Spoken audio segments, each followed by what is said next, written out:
Give it to me. Right now? My daughter's voice cracked through the living room like a whip. That money is mine, Mom. Stop pretending you have a choice. I sat frozen on the couch, my hands clenched together, staring at the woman standing in front of me. She was shaking with anger, her face red, her eyes wild. This wasn't the little girl I once rocked to sleep. This was a stranger, furious, desperate, and demanding $2 million like I owed it to her. Before we begin, a huge thank you to all of you. We've officially hit 500 subscribers. It's a small milestone but a big deal for us. And now, our eyes are set on the 1,000 subscribers goal.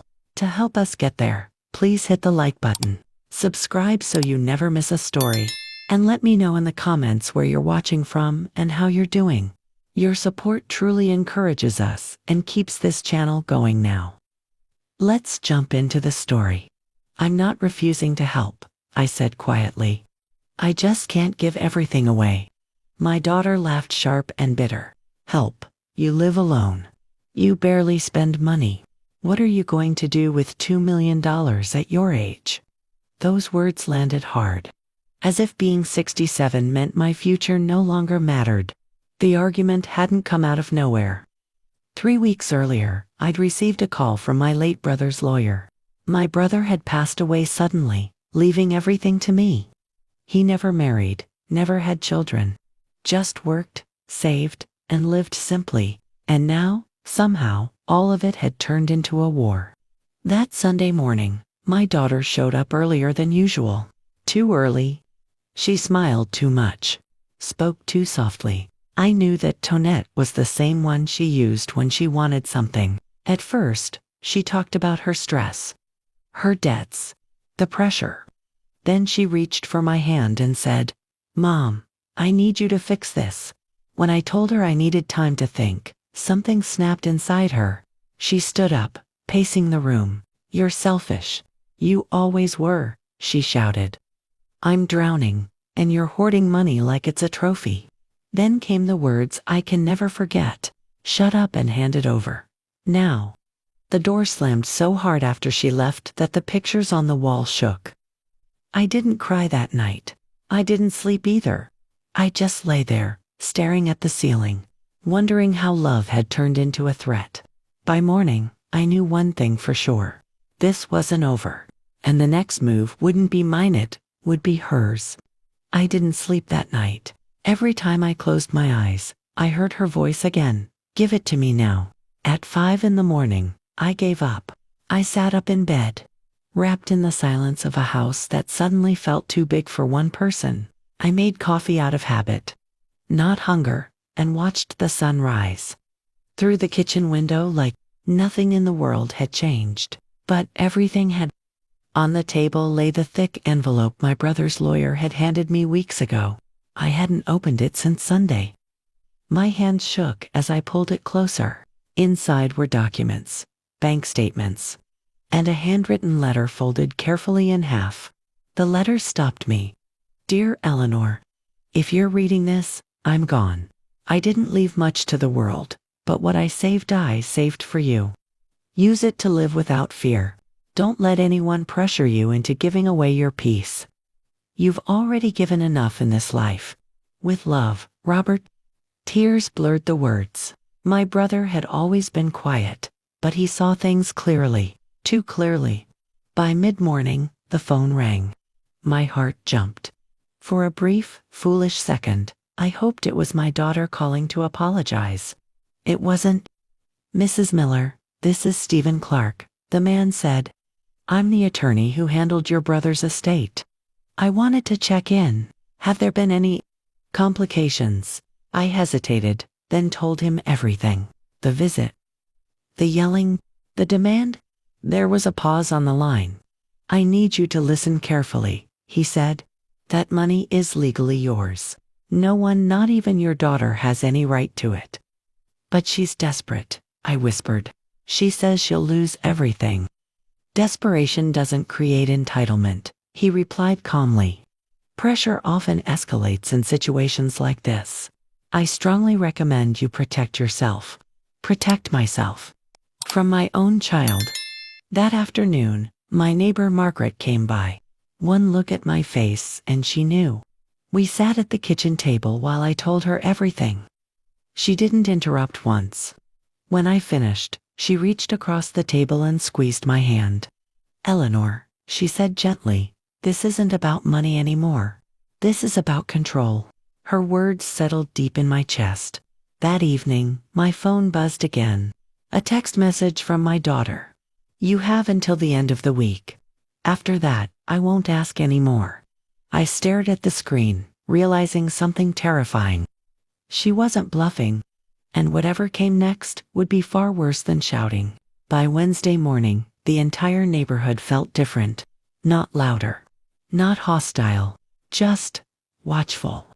I noticed it when I stepped outside to take the trash out. Mrs. Evans, across the street, who usually waved every morning, suddenly pretended to be busy with her roses.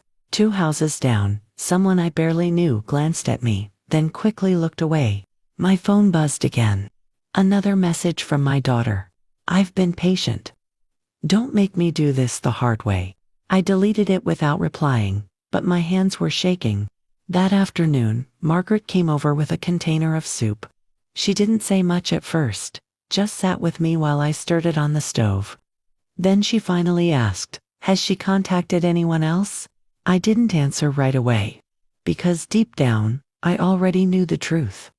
Later that evening, my cousin Diane called. We spoke maybe twice a year, usually on holidays. Her voice was tight, uncomfortable. "Eleanor, Sarah called me," she said. "She's really struggling. She says you won't help her and that she might lose her house." I closed my eyes. "She didn't tell you everything?" I said carefully. Diane sighed. "She says you're sitting on millions while she's drowning." I just thought, as a mother. I ended the call politely, but the damage was done. The next day, it was another relative. Then an old family friend. Then a woman from church I hadn't spoken to in years.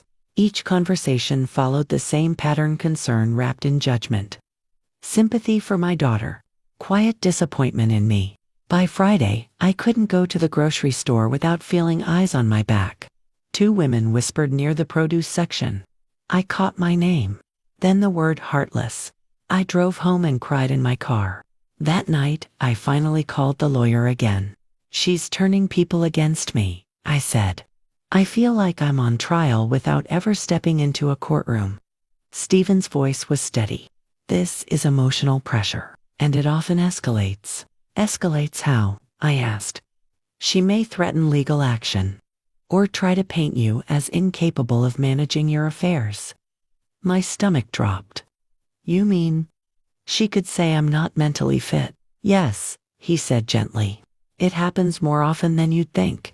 After we hung up, I sat alone in the living room, surrounded by old photos of my daughter smiling at birthdays, graduations, holidays. I kept asking myself the same question over and over. How did love turn into leverage? My phone lit up again. One last message before midnight. "If you don't agree to share the money, I'll make sure everyone knows who you really are." I stared at the screen, heart pounding. Because now I understood something clearly. She wasn't asking anymore. She was preparing to destroy me. The call came the next morning.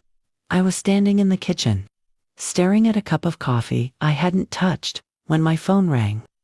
The number was unfamiliar. For a moment, I considered letting it go to voicemail. I wish I had. "Mrs. Miller," a woman's voice said, calm and professional. "My name is Victoria Black. I'm an attorney representing your daughter." The room felt smaller, the air heavier. "She believes she's entitled to a portion of your brother's inheritance," the woman continued, as if she were discussing a parking ticket. "We're hoping to resolve this amicably before taking further steps." Amicably? I laughed, a short, humorless sound. "There's nothing to resolve. That money was left to me." "Yes," Victoria replied smoothly. "But Miss Miller feels a fair solution would be for you to transfer 50% to her. In exchange, she will not pursue legal action." 50%. $1 million.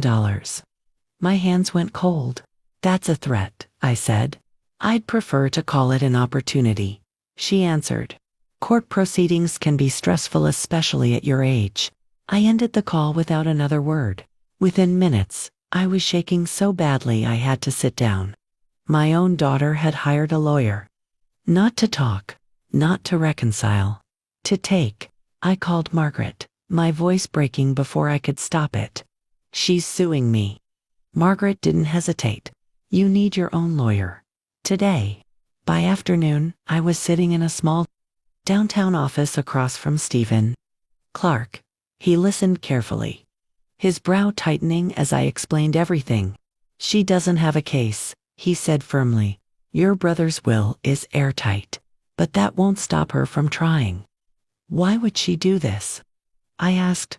Why go this far? Because pressure didn't work, he said. Now she's escalating.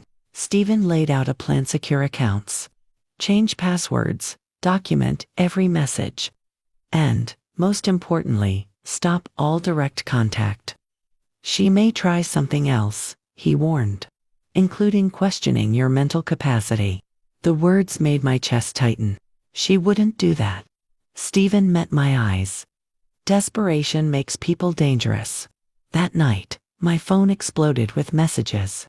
Some were pleading, others furious. You forced me to do this. I never wanted it to be this way. You're choosing money over your own child. I turned the phone off. For the first time, I understood something terrifying. This wasn't about inheritance anymore. This was a war, and my daughter had officially declared it. The silence didn't last. For 2 days after the lawyer's call, my phone stayed quiet.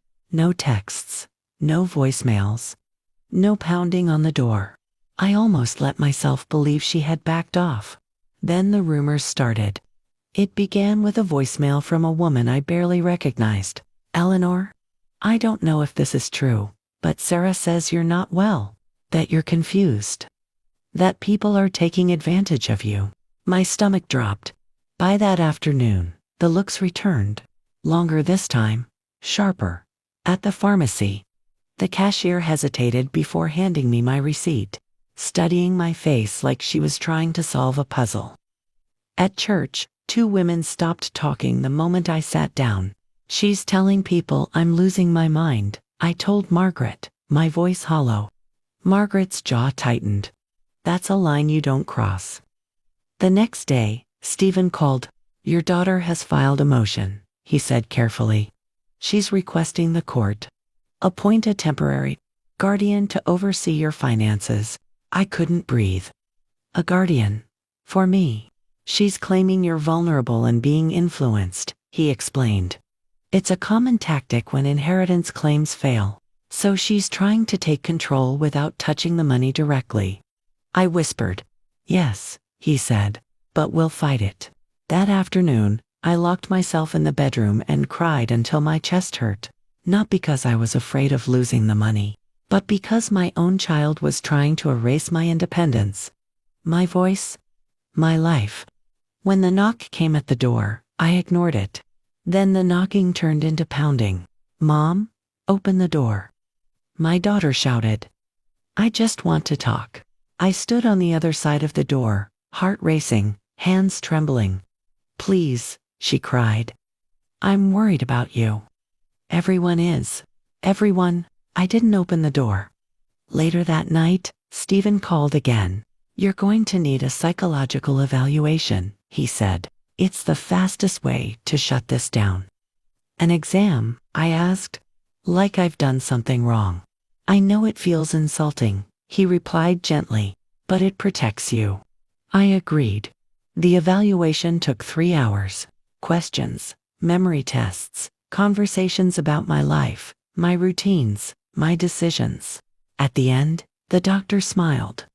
Mrs. Miller, she said, you are sharp and completely capable of managing your affairs. I cried this time with relief.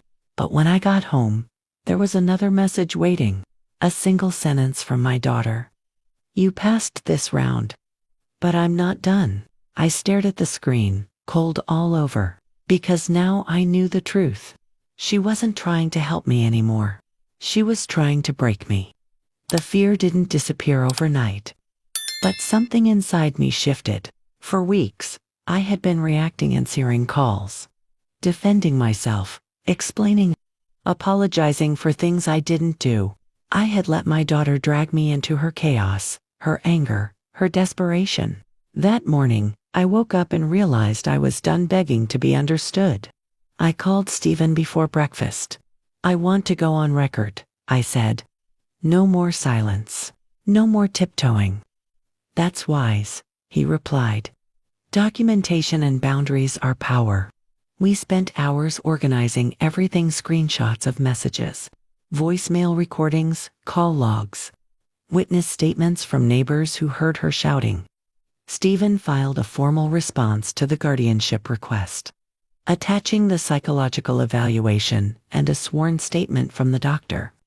By noon, the narrative started to crack. Margaret came over with lunch, but this time, I wasn't the one shaking. I told her my plan, calmly, clearly. She smiled for the first time in days. "There she is," she said. "I was wondering when you'd come back." That afternoon, I did something I hadn't done since this nightmare began. I wrote my daughter a letter. Not a text. Not an email. A real letter. I didn't accuse her. I didn't insult her. I stated facts. I told her the money was mine, legally and morally. I told her the harassment had to stop. I told her all communication would now go through attorneys. And finally, I wrote the hardest sentence of my life. "I love you, but I will not allow you to hurt me anymore." I mailed it before I could change my mind. 2 days later, the court responded. The guardianship request was dismissed. No hearing, no delay, just dismissed. Stephen called me personally. "This is a clear message," he said. "The court sees what's happening." For the first time in weeks, I slept through the night. But peace is fragile. The next morning, Margaret rushed over, her face pale. "Eleanor," she said, holding up her phone, "you need to see this." It was a post on social media. My daughter's post. She had written a long, emotional story about being abandoned by a wealthy, uncaring mother. About neglect. About cruelty. About emotional abuse. My name wasn't mentioned, but everyone knew. Hundreds of comments filled the screen: sympathy, anger, outrage. Some of them directed at me. My phone buzzed nonstop. I felt my chest tighten, but I didn't panic. Instead, I picked up the phone and called Stephen. "She's gone public," I said. Stephen exhaled slowly. "Then it's time we do too." I looked at the screen again, at the lies spreading like wildfire. And I realized something important. This was no longer just about surviving. It was about the truth. By noon, the story had spread far beyond my daughter's page.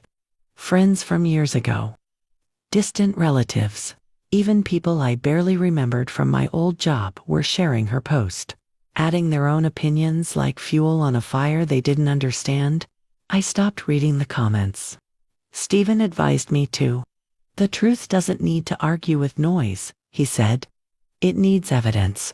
That afternoon, we released a statement. Not emotional, not defensive, just facts. Stephen posted it on my behalf through his firm's official account. It explained the inheritance, the will, the psychological evaluation, and the dismissed guardianship attempt without insults, without drama. Attached were court documents, dates, and verified records. No names, no attacks. Just the truth. Within hours, the tone shifted. People began asking questions in the comments. Some noticed inconsistencies in my daughter's story. Others pointed out that no one files for guardianship unless money is involved. By evening, private messages started coming in. "I'm so sorry. I didn't know. She lied to us." But the message that stopped me cold came from someone I never expected. My daughter's ex. He asked if we could talk. We met the next morning at a quiet cafe across town. He looked tired, older than I remembered. She did this to me too, he said quietly. Different story, same pattern.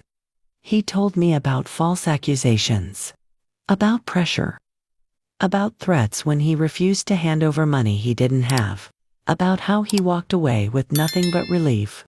I didn't say anything before because I thought, she was your daughter, he said. I thought maybe she'd never go that far with you. Neither of us spoke for a long moment. Then he slid a folder across the table. Inside were emails, texts, legal filings, proof.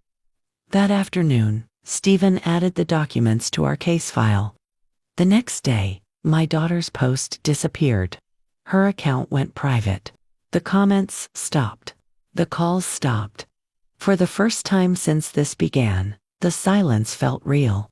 That evening, I sat alone on the porch, watching the sun dip below the trees. I should have felt victorious. Instead, I felt something heavier. Grief. Because winning against your own child doesn't feel like winning at all. My phone buzzed once more. A single message from her. We need to talk, please. I stared at the screen for a long time, because I knew whatever came next would decide everything. Whether this story ended with closure, or with one final betrayal. We met in a small public park near the river. The kind of place where people pass through without paying much attention. I chose it on purpose. Neutral ground. No walls to trap us. No doors to slam. My daughter arrived late. She looked different. Smaller, somehow. Not angry this time, just tired. She sat on the bench across from me and stared at her hands. I didn't want it to go this far, she said quietly. I didn't respond right away. I waited, letting the silence do what words couldn't. You embarrassed me, she continued. You made me look like a monster. I felt the old ache rise in my chest, but I kept my voice steady. You did that yourself. Her eyes snapped up. For a moment, I saw the girl she used to be. Then it vanished. I needed that money, she said. I was desperate.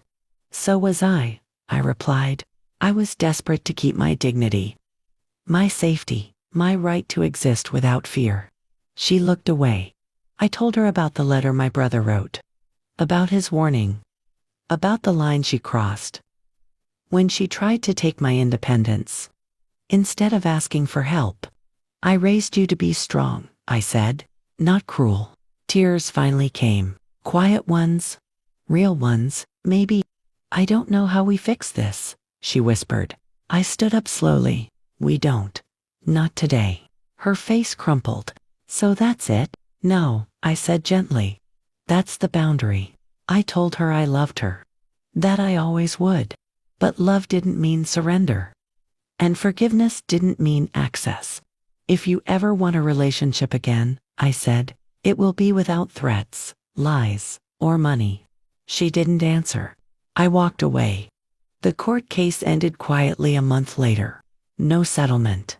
No transfers. Just a final order confirming what had been true from the start. The inheritance was mine. I donated part of the money in my brother's name. I traveled. I slept without fear again. Some people ask if I regret it. I don't. Because the hardest lesson I learned came too late, but it saved what mattered most. I learned that being a good mother does not require destroying yourself. And sometimes, the bravest act of love is letting go. If this story touched your heart, tell me in the comments, what city are you watching from? Don't forget to like, subscribe, and share this story so more people remember. No matter how old you are, it's never too late to stand up for yourself.